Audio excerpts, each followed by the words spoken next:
Hi friends, today நம்ம egg gravy எப்படி செய்யறதுன்னு தான் இந்த வீடியோவில் பார்க்க போகிறோம். வாங்க வீடியோக்குள்ளே போகலாம்.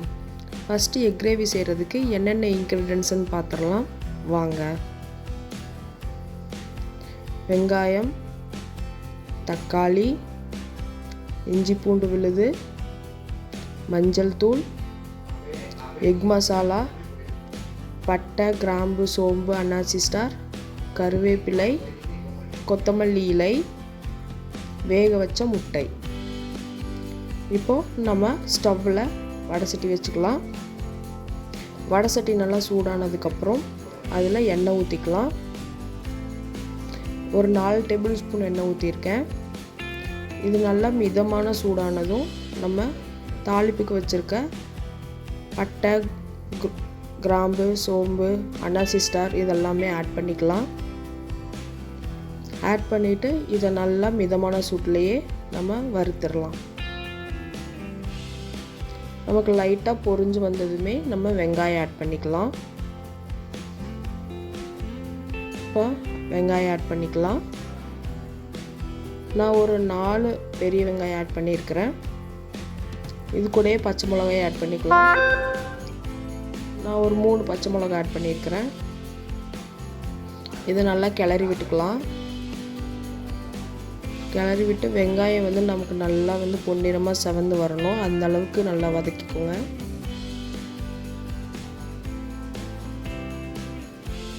இப்போ நமக்கு ஓரளவுக்கு நல்லா வதங்கிருச்சு. இப்போ இந்த ஸ்டேஜில் நம்ம இஞ்சி பூண்டு விழுது ஆட் பண்ணிக்கலாம். நான் ஒரு 2 டேபிள் ஸ்பூன் இஞ்சி பூண்டு விழுது ஆட் பண்ணுறேன்.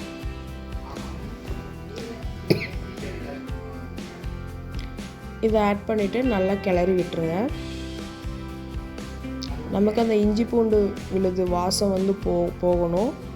போய் நமக்கு அந்த எண்ணெய் பிரிஞ்சு மேலே வரும் இஞ்சி பூண்டு வதங்குச்சுன்னா. ஸோ அந்த அளவுக்கு நல்லா வதக்கிக்கோங்க.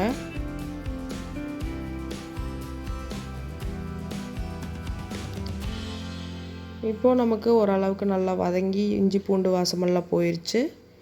இப்போது இந்த ஸ்டேஜில் நம்ம தக்காளி ஆட் பண்ணிக்கலாம். தக்காளி நான் ஒரு 4 தக்காளி ஆட் பண்ணுறேன். மீடியம் சைஸ் தக்காளி.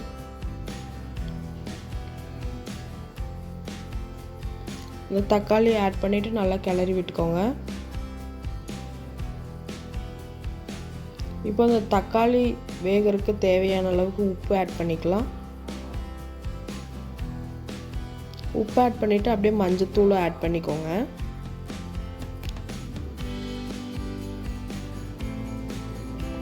நமக்கு உப்பு ஆட் பண்ணிட்டோன்னா சீக்கிரம் தக்காளி வெந்துடும். அதுக்காக தான் நம்ம இந்த ஸ்டேஜில் உப்பு ஆட் பண்ணுறோம். இப்போ மஞ்சத்தூளே ஆட் பண்ணிவிட்டு நல்லா கிளறி விடுங்க. நமக்கு தக்காளி நல்லா வெந்து வரணும். வெந்து நல்லா மசிஞ்சிடணும்.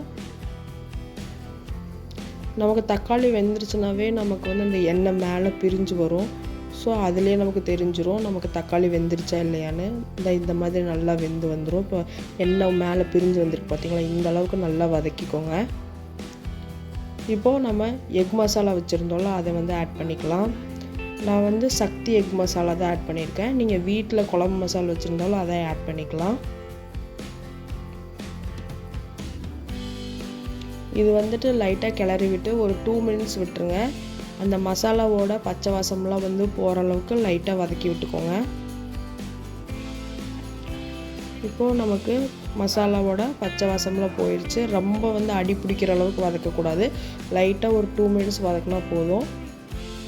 நமக்கு அந்த பச்சை வாசம் போகிற அளவுக்கு வதக்கிட்டு அதுக்கப்புறம் நம்ம தண்ணி ஆட் பண்ணிக்கலாம். இதில் இப்போது உங்களுக்கு தண்ணி நான் 1 செம்பு தண்ணி ஆட் பண்ணுறேன். உங்களுக்கு இது ரொம்ப தண்ணி மாதிரி வேணும்னா இன்னும் கொஞ்சம் தண்ணி ஆட் பண்ணிக்கலாம். நான் இப்போ கொஞ்சம் கிரேவி மாதிரி செய்கிறதுனால 1 செம்பு தண்ணி தான் ஆட் பண்ணியிருக்கிறேன். இதை ஆட் பண்ணிவிட்டு நல்லா கிளறி விட்டுக்கோங்க. இந்த மாதிரி எல்லாம் ஈவனாக தண்ணி எல்லாம் கலந்து கிளறி விட்டுக்கோங்க. கிளறி விட்டுட்டு இது நல்லா கொதிக்கணும். நம்ம கொதிக்கும் போது தான் இந்த எக்கு வேக வச்ச எக்கு ஆட் பண்ணணும். ஸோ அது வரைக்கும் நல்லா கொதிக்க விடுங்க. இப்போ நமக்கு நல்லா கொதிக்க ஆரம்பிச்சிருச்சு. இந்த ஸ்டேஜில் நம்ம வேக வச்ச முட்டையை ஆட் பண்ணிக்கலாம். முட்டையை வந்து அப்படியே ஆட் பண்ணாமல் நீங்கள் இந்த மாதிரி மூணு சைடும் கீறி விட்டு ஆட் பண்ணிங்கன்னா அந்த மசாலா வந்து எக்குள்ளே போய் நம்ம சாப்பிடும்போது நல்லாயிருக்கும். அதனால் இந்த மாதிரி 3 சைடும் கீறி விட்டு ஆட் பண்ணிக்கோங்க. நான் எல்லா எக்கையும் இந்த மாதிரி கீறி வச்சுருக்கேன். இப்போ ஒன்று ஒன்றா ஆட் பண்ணிக்கலாம்.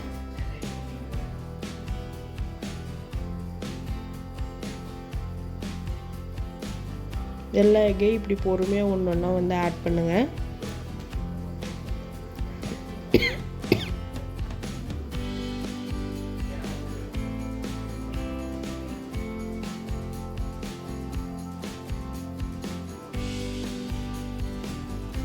ஸோ இதெல்லாம் ஆட் பண்ணிவிட்டு நம்ம கிண்டி விடும்போது பார்த்து பக்குவமாக கிண்டி விடணும், அந்த முட்டை உடஞ்சிராத அளவுக்கு. ஸோ இந்த மாதிரி பார்த்து பக்குவமாக கிண்டி விடுங்க. கிண்டி விட்டுட்டு ஒரு 5 to 10 minutes வந்து விட்டுட்டிங்கன்னா அது நல்லா வெந்துடும். அந்த எக்குள்ளே அந்த மசாலாவும் போய் நம்ம சாப்பிடும்போது ரொம்ப சூப்பராக இருக்கும். நமக்கு அந்த எண்ணெய் மேலே பிரிஞ்சு வரும். இந்த மாதிரி நமக்கு எண்ணெய் நல்லா மேலே பிரிஞ்சு வரணும். ஸோ இந்த அளவுக்கு நல்லா வந்து கொதிக்க விட்டுருங்க. இப்போ இந்த ஸ்டேஜில் வந்து கொத்தமல்லி இலை ஆட் பண்ணிக்கலாம். கொத்தமல்லி இலை ஆட் பண்ணி லைட்டாக வந்து கிளறி விடுங்க. கிளறி விட்டுட்டு ஒரு 2 minutes மட்டும் ஸ்டவ்வில் வந்து வச்சுட்டு ஆஃப் பண்ணிடுங்க. ஆஃப் பண்ணால் நமக்கு சூப்பரான எக் கிரேவி ரெடி ஆயிடுச்சு. இந்த எக் கிரேவியை வந்து நீங்கள் வந்து சாப்பாடு கூட சாப்பிட்லாம். சப்பாத்தி, இட்லி, தோசை எல்லாத்துக்கூடையுமே சூப்பராக இருக்கும். நீங்களும் உங்கள் வீட்டில் ட்ரை பண்ணுங்கள். ட்ரை பண்ணிவிட்டு கமெண்ட்ஸில் சொல்லுங்கள் எப்படி இருக்குதுன்னு சொல்லிவிட்டு. சேனலில் வந்து சப்ஸ்கிரைப் பண்ணிக்கோங்க. அப்போ தான் வந்து அப்கமிங் வீடியோஸ்லாம் உங்களால் வந்து பார்க்க முடியும், உங்களுக்கு நோட்டிஃபிகேஷன் வரும். ஸோ சப்ஸ்கிரைப் பண்ணிவிட்டு ஷேர் பண்ணிக்கோங்க. தேங்க்யூ ஃபார் வாட்சிங் திஸ் வீடியோ. பாய்.